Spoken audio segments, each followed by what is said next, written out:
I propose to use as my frame of reference for the remarks that I will make 4 concepts that may seem not related in any shape or manner. The first is love. The second is transcendence. The third is gratitude. The fourth is imagination. On that note of transcendence, I acknowledge and humble myself, submit, surrender to that power above all, that transcendent power that is love, that is oneness, that is compassion, that is grace. That transcendent power that has manifested and recreated itself in each and every one of us here in its own image and likeness. So that even as we exclude, even as we discriminate against each other, that transcendent power and oneness brings us all together.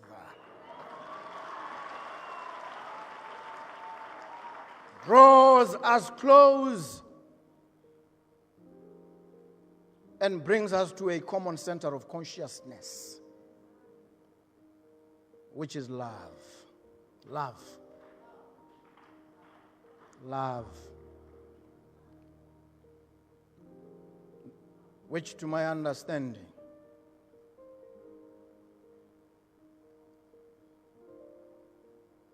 represents that supreme and abiding commitment to the well-being of others. Love. Love. In the fire next time, in that book, The Fire Next Time, James Baldwin says to us about love that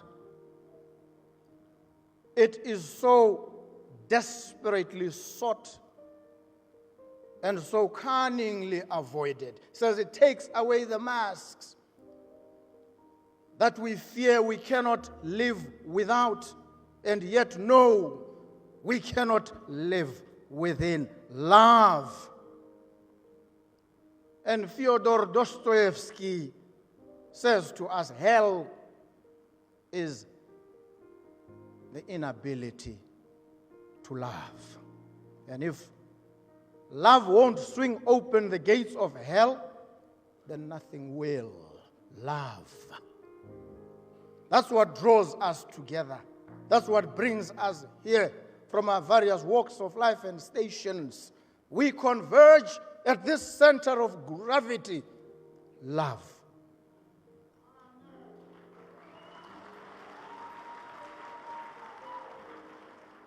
What does it mean in real terms, in flesh and blood terms? What does this love mean?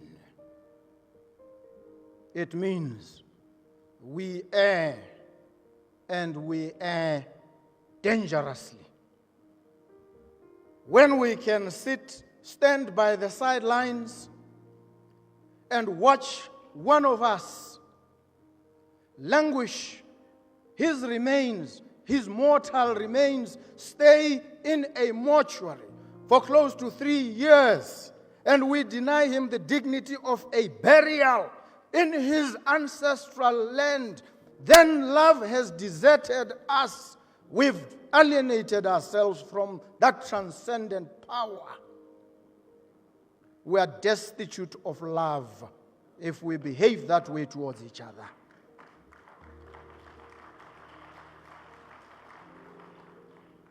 That is troubling enough. But what troubled me more was to sit and watch and listen to the thunderous silence of the righteous, the prayerful, the convicted, the believers. Where is the holy outrage?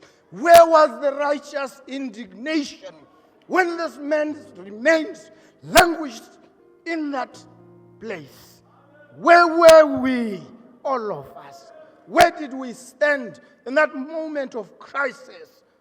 What did we say? Where's the love?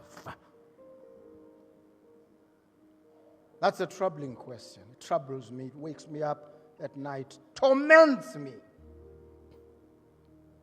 I who have been called, I believe, or called myself, if nobody believes, to serve humanity and serve human rights, human rights, human rights. What is human rights? Where do these rights come from? They don't come from me. They don't come from the Constitution. No, they don't. They are traceable to a source above and beyond, outside of that fading parchment that we call the Constitution. They are traceable to that transcendent power, that potency that has represented itself in each and every one of us. That's where these rights come from. That is why in the ecclesiastical Latin, they called it lex naturae, the law of nature, or lex eterna, the law of God himself. Human rights come from God. They don't come from me. So when I uphold them, don't praise me. Praise the Lord. When people's rights are upheld, give your thanks and commendations, your praises to that power in its grandeur, in its radiance, in its splendor, and its luminosity. Love coming from the transcendent, reaching out and radiating to each and every one of us, exhorting each and one of us to love each other. Love your neighbor as yourself.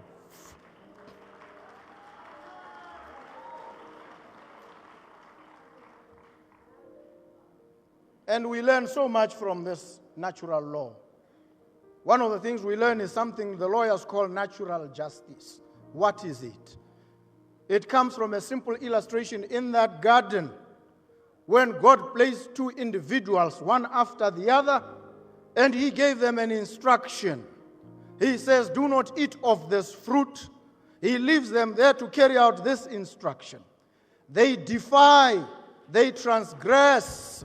He comes back. He knows everything. He's omniscient, omnipresent, and omnipotent. He comes. What does God do in those circumstances? He asks them, what did you do? He calls upon them to account. God gives them a fair hearing. He listens to them. What do we do with each other? When we believe anybody has done wrong, we are quick to condemn. We have the propensity to destroy. We never sit and listen. We never pause and ponder and say to the person, what did you do? And so you hear the cries, the pleas, and the conjurations of an angry population. Lynch so-and-so. Kill so-and-so. Fire so-and-so. And I sit and listen and I say, the God that I serve would not allow me. I need to sit and to listen and to ask each one of those people that you condemn, what did you do? It's called natural justice. God started it. Lawyers adopted it. We honor it more in breach in our daily lives than in observance. It boils down to love. If all else fails, try a little love, try a little tenderness.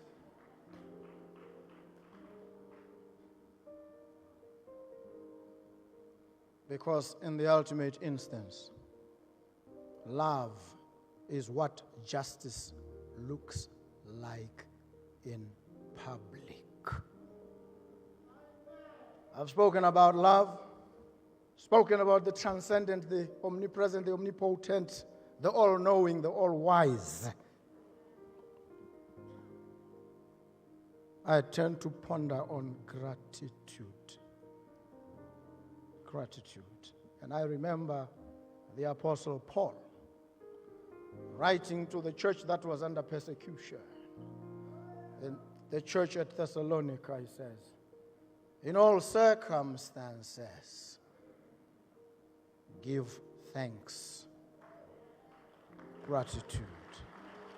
In all circumstances, give thanks. We are here to give thanks and gratitude, to humble ourselves, to submit, to allow ourselves to become supplicants at the foot of that throne of mercy.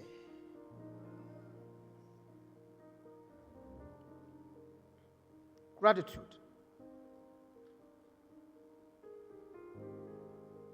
Love. Love. Gratitude. Lethal combination. Love. Gratitude. Love. In all its forms and manifestations, rolled together, blended, and mediated by grace, unjustified and unjustifiable oftentimes, undeserved grace, extended not because you are deserving, extended not because you are better than anybody else, grace extended to you, flowing from the righteous throne of mercy. Love. Love. I've talked about lex naturae, lex eterna. We are called upon as human beings to promulgate our own laws, human laws, lex humana. That's what they call it. Lex humana, the law of man. What do? We say in that law of man, in order to be registered legally as a church, you've got to round up a minimum of 150 people. That's what we say in the lex humana. The question is why? Why?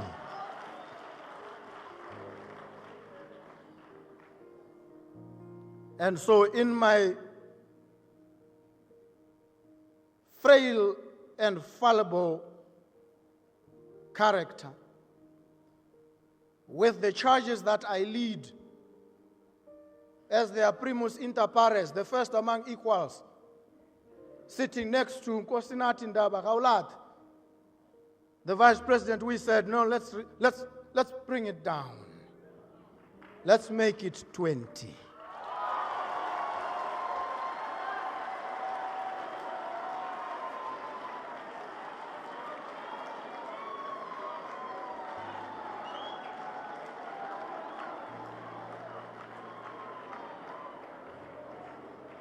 And so now the lex humana changes shape and color. Its depth and thrust is shifting. It's moving towards the center of gravity, that area of common consciousness. It says now we're going to register with 20.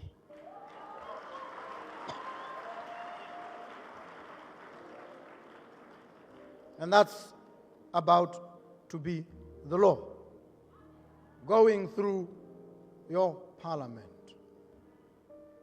and it shall come to pass.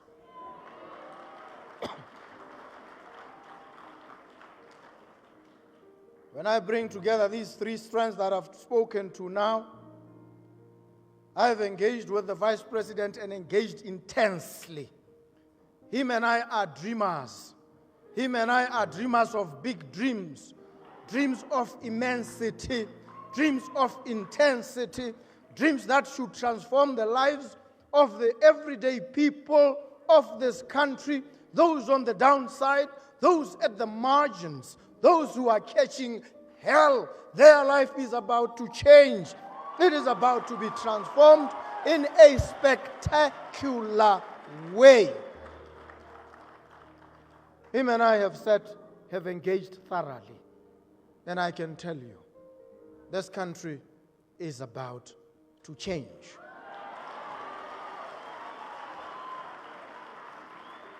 It's about to change spectacularly. It is about to become the hub, the heartbeat, the nerve center of the entirety of the African continent.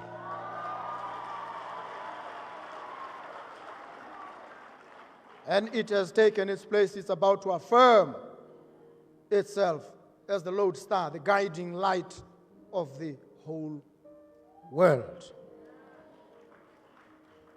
You watch, you wait and see.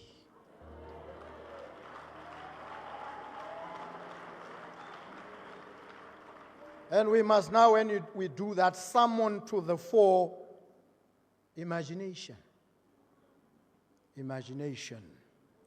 That aspect of the mind that is neither modular nor formulaic. That has the power to recombine everything with everything else. That advances in insight by defying its own methods and presuppositions. And that envelops everything, every reality, under a penumbra of the adjacent possible. Imagination is coming to the rescue. Imagine yourself in that new order. Imagine your country. Imagine your family. Imagination. Imagination. When we venture truly into the realm of the imagination, we venture into the realm of wonder and miracle. We remove ourselves from the world of three-dimensionality. We free ourselves from becoming hostages of the three-dimensional reality.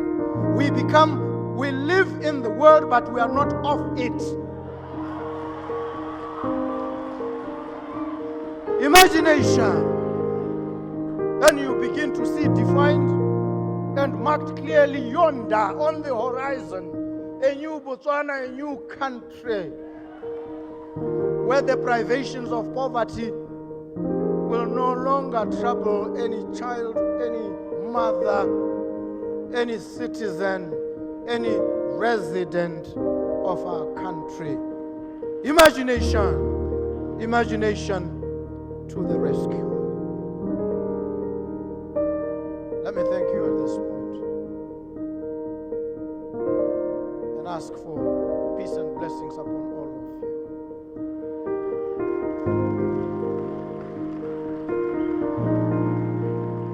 And confess, as I already have to all of you, my own frailties, my own fragilities.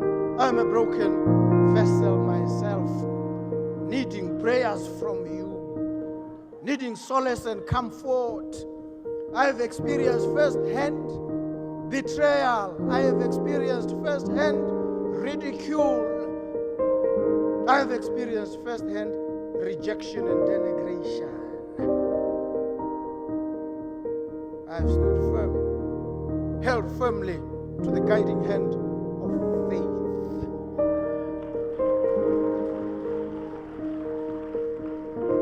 And so none dare challenge me when I declare and proclaim that I am a man of faith, deep faith. But pray for me. Pray for me. That at some point I may also probably become a saint. Right now, I'm just a sinner seeking redemption. Imagination to the rescue.